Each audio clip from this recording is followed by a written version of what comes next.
Today, working on a 2000 Ford E350 Super Duty, changing out the transmission oil cooler, mounted up here on the front under the grill.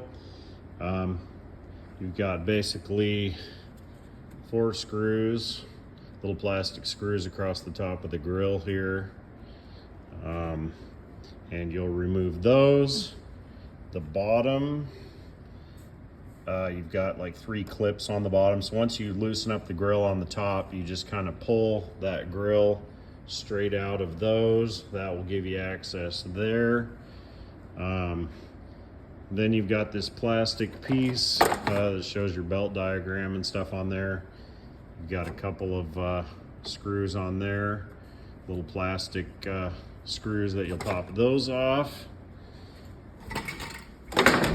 And then you'll also have to remove the bolts for your air cleaner mount there and get those out of the way.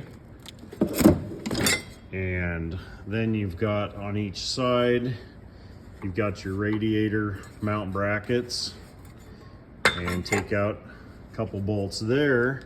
And then underneath that, there's an additional bracket that's going to be held in by 1 bolt, and you can take that out of the way, and you'll have that on both sides, as you can see here.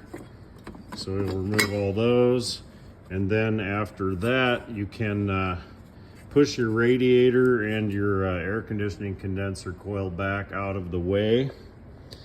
And then also your this part right in here is where your transmission cooler mounts, and you've got a line on each side there, which are held on by a couple of hose clamps. You'll have a screw on each side where your cooler mounts, and then you've got another one up top here. You take that out, and you kind of gotta jiggle out the passenger side first, cock it back in, being careful not to get into your condenser. But if you get that jiggled out to the back, you can push this tab back down your cooler.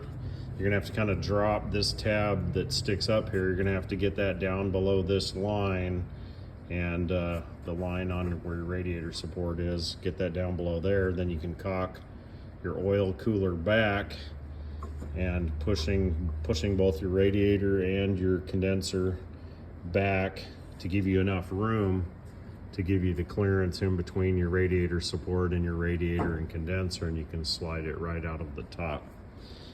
But this is another one of those videos where couldn't really find anything specific online to show you what to do, but that's basically the quick rundown. You don't really need to pull off your whole front end or anything to get at that. You can just loosen it up enough to slide it between your condenser and your radiator. So hopefully that can help somebody out getting their transmission cooler out of there and swapped out. Thanks for watching.